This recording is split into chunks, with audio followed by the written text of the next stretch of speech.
Imsim claimed they reached the top of the load cell / piston sensor position based pedals with their new Talento model, so let's find out together what have they done and how they are different from the already so many different pedals on the market. First, let's have a quick view what those pedals really are and start with the most important one for sim racing. The brake pedal provides up to 160 kg on-foot braking force measured by 200 kg load cell through those top of the market industry elastomers with which we can achieve almost any travel and force to reach our personal like. I will explain later why the elastomers are so important, not just for the feel of the brake but also performance-wise, and why they were the first thing I checked. The throttle and clutch use automotive grade high-resolution piston position sensor, but with torsion spring, which is also chosen for a reason. And all three pedals are controlled with Leo Bodnar board.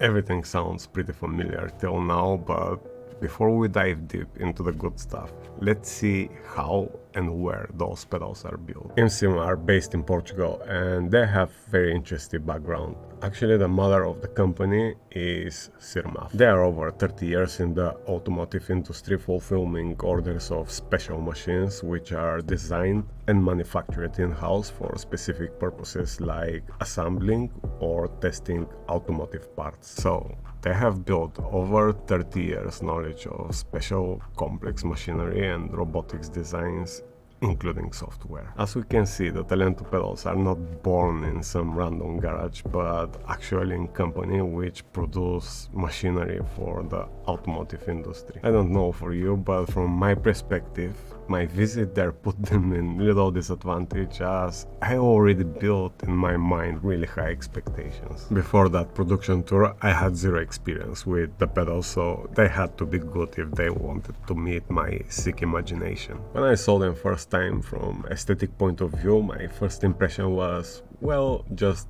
another set of pedals. Of course, aesthetics is very subjective matter and definitely not the most important part. I wanted to know more about their functions. I will give us quick presentation, ask Gamer Muscle, the Simpit and me if we want to make a contest and see who can adjust the three pedals quickly, and honestly, that was my first shock. This is some really serious engineering.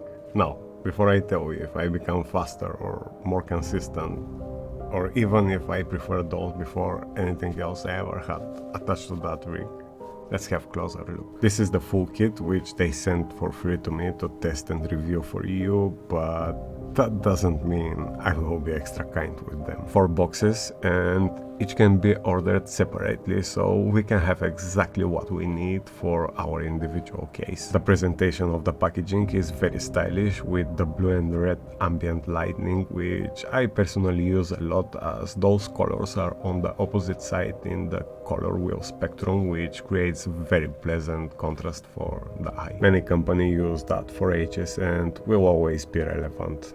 Good choice. In the first box here we have the brake and the throttle with 2 sets of elastomers and extra pedal plate for the brake. If you already have rig with plate support, you can take just this box and be able to set the brake up to 100 kg pressure, which will be more than enough for most of us. In this box here is the clutch if we need one, and in this here is the pedal support plate with the heel rest. In the small one is the fun stuff, the performance kit, set of different elastomers and 2 pedal guards, which I never know I need till I start using them. All tools, bolts and nuts are included in each box. For the assembly process, I just looked once in the manual and that was enough to put them together in just 15 minutes while trying to shoot everything for you.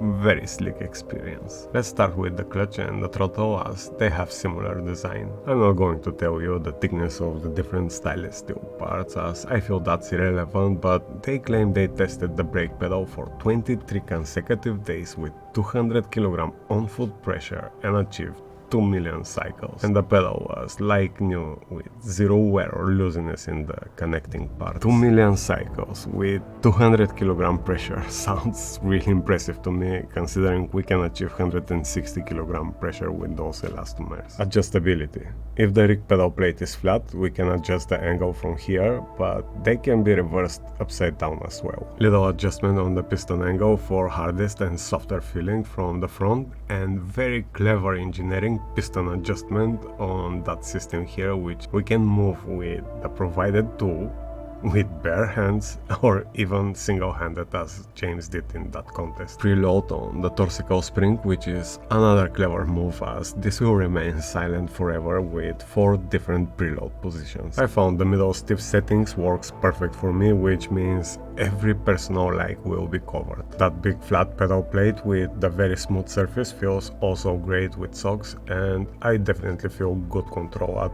any position. The clutch is pretty much the same, but with much more stiffer spring, and somehow they achieve that bite point feeling, which can be changed with the piston position. Light pedal with bite point feeling and stiff pedal with linear one.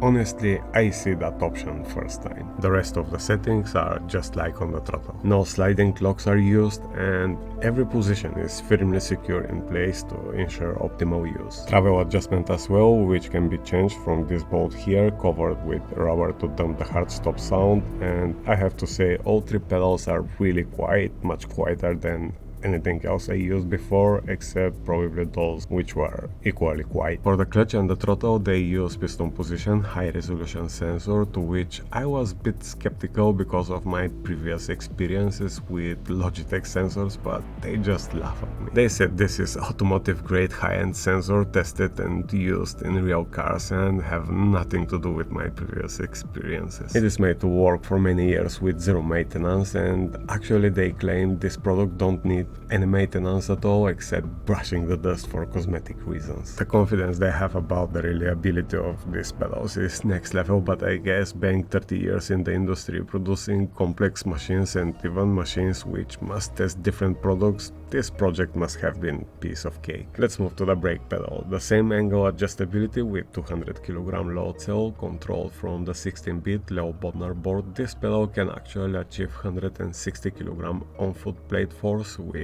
the correct elastomers. And talking about elastomers, there is something very important you have to know about them. Many pedals use them on the market, but not everyone knows how to use them correctly. Every different elastomer have factory specifications, and beyond its limits start doing very weird things. I had pedals before where every time I hit 100% of pressure and try to keep it there, the decompression of the elastomers bring the force down to 85.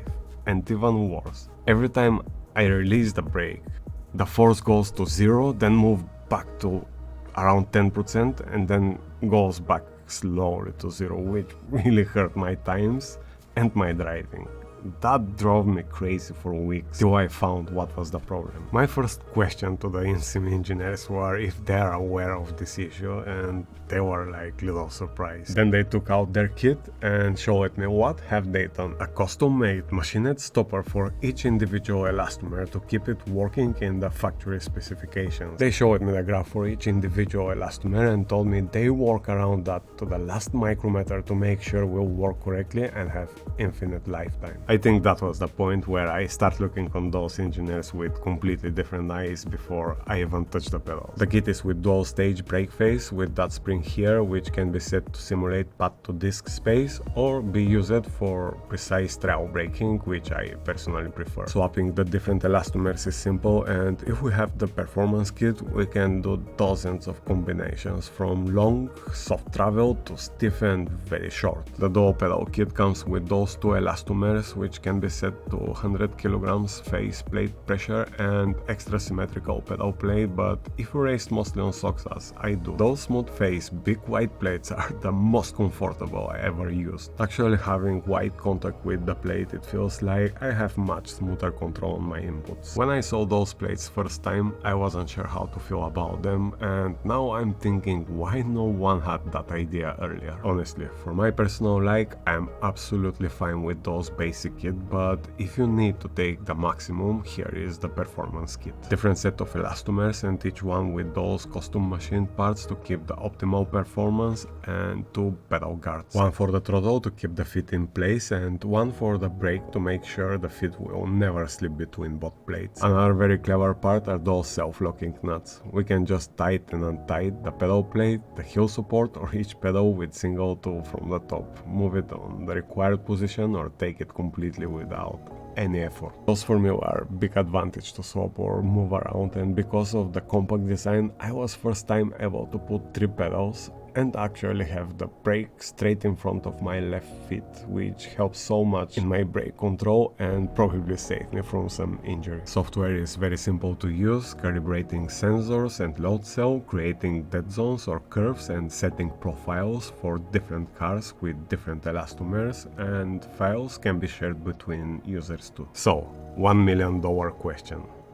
Did I become faster? The last 2 months I'm preparing for important to me championship with the GT4 cars on iRacing. I spent lots of time practicing and some of my main competition were 10th or 2 faster than me. At the time I put this set of pedals, we hit the same times in every practice, and I don't know if the pedals gave me that or I'm just getting better, but in fact we are equal right now. So the answer is unclear, as the same time I changed my Simucube Pro with the Mozza R9, which I'm testing hard for you, and I really don't want to believe Mozza makes me faster. I felt comfortable within the first half hour, but if those will be your first high-end pedals, get ready. Moving from Logitech-like pedals to 100 kg and above load cell can take few weeks till you start improving your personal times. Are those the best pedals I ever had on that rig? And the short answer is absolutely yes.